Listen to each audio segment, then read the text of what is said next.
Mission Project, Lisa Sanders.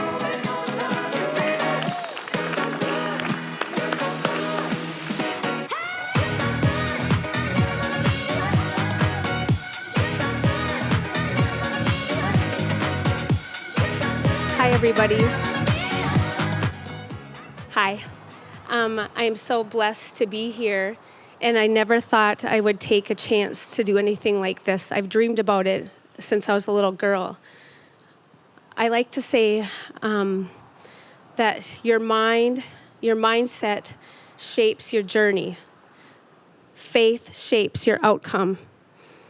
I've had faith in me since I was a little girl, and I'm so grateful for that because of all the things that I had to go through as a child. I grew up in a loving home, but I also grew up in a home of chaos. And because of that, I became a nurse. My faith in God never wavered.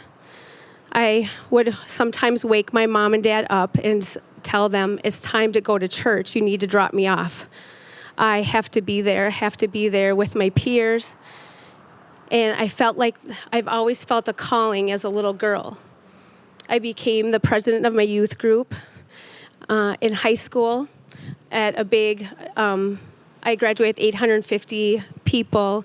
And in my own little group, I started a church service in the library on Thursdays. And we just started talking about faith, and we even had guest speakers. Oprah Winfrey was my person that I grew up watching, and I always dreamt that I could be like her. And when I say to be like her, I wanted to coach. And when I say those words that I say today, I've been doing that my whole life when I became a nurse. I've been through hurt, I've been through trauma. There's some things that I don't like to talk about because I still want to protect the people that hurt me, that I love the most. I love my mom and dad, and I loved my ex-husband. I loved my sister. I loved my aunt and uncles. But the people that I love the most hurt me the most.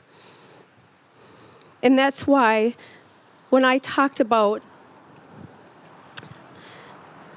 when we're here in Malibu and we're talking about ashes and what that can turn into, I hit the rock bottom scrubs so many times in my life, and my faith in God kept me going. Imagine being 32 years old and you think life is perfect, and you're pregnant with your second child, which is another miracle because I had a 1 in 4 chance of having a child with cystic fibrosis, which I watched my own cousin die at 18 of CF. And I didn't know what the outcome was going to be. And never in a million years would I ever contemplate abortion. To even say that brings tears to my eyes.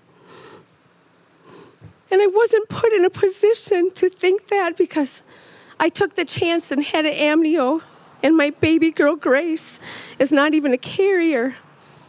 And the reason you ask, I am a loving Christian woman, but we are put in situations that we never thought we'd go through. I watched my cousin die, my uncle divorce his wife, and him become an alcoholic. I've watched alcoholics on both sides of my family, and my family has taught me to be loyal and to love unconditionally. And that's what I have done my whole entire life, to people that have hurt me, to the ones that I loved the most.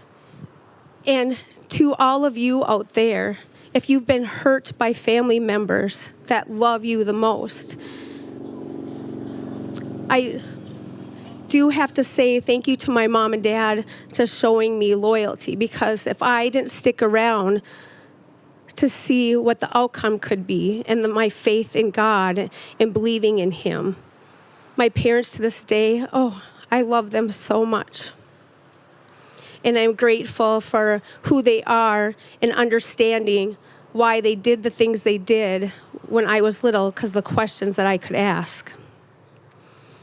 When I was coming up here to speak, I didn't know what I really was going to talk about, because I have so much to give of love and forgiveness and learning to heal myself.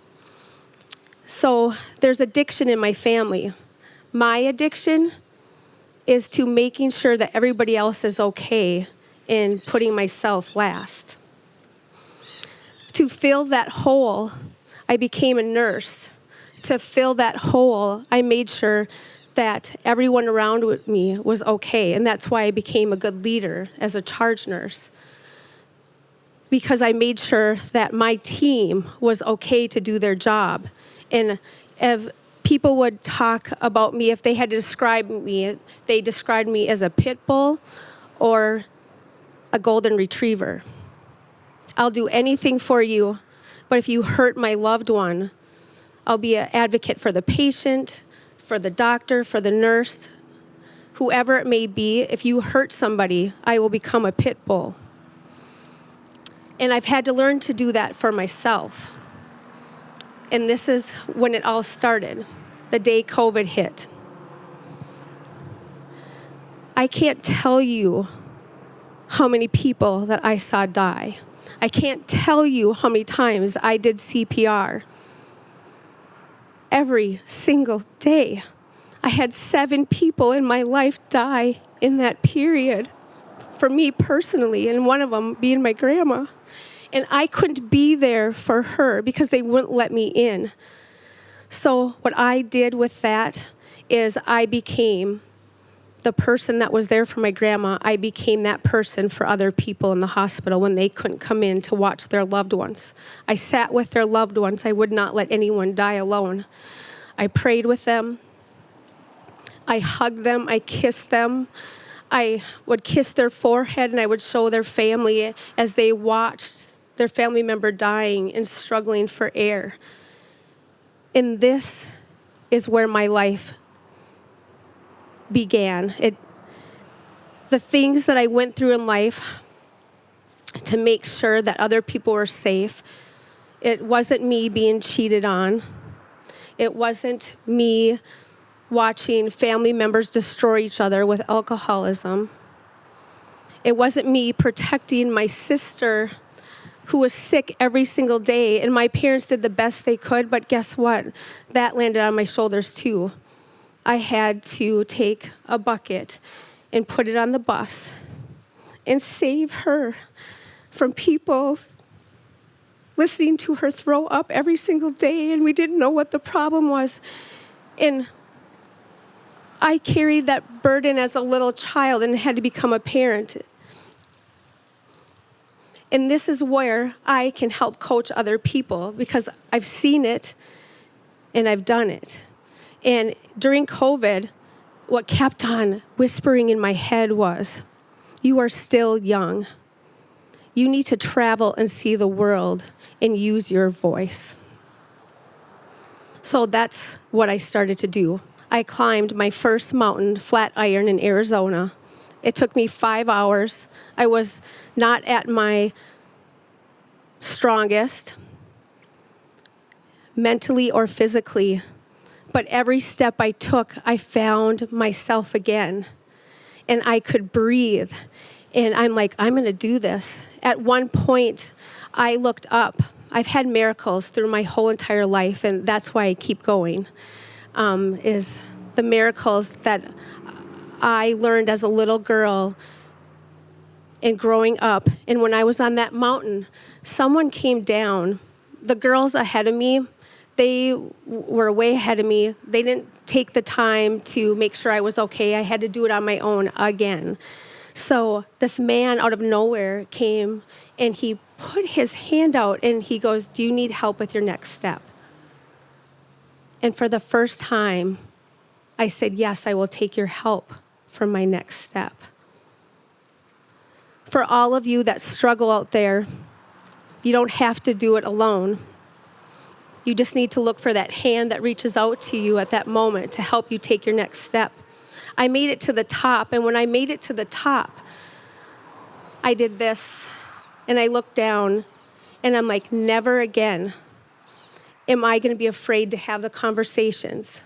Never again am I going to be afraid to tell my truth and love people how I want to.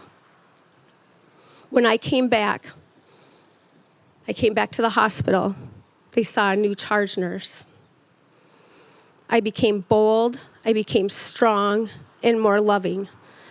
I didn't know what I was going to all say to you when I got up here, because as a coach, when you are looking at the people that you are trying to help, every situation is going to be different. And waiting and hearing someone's story is a different way that I am going to coach. And that's what I do in every single room that I walk into, that people call me for help. And I have learned to do that with my own family. I love my family very much, and I'm loyal to them, but I also know when to step back, and I don't have to be the shoulders for everyone to lean on. The stories I've heard today have brought me to tears because you all have spoken to me in different ways, and I can feel your heart. I can see your soul. And that's why we're all here. This mission project is what I am, where I'm meant to be right now. And I appreciate every single moment. And to have this moment to help change people's lives. And what I'm going to do is help those little girls that grew up where they had to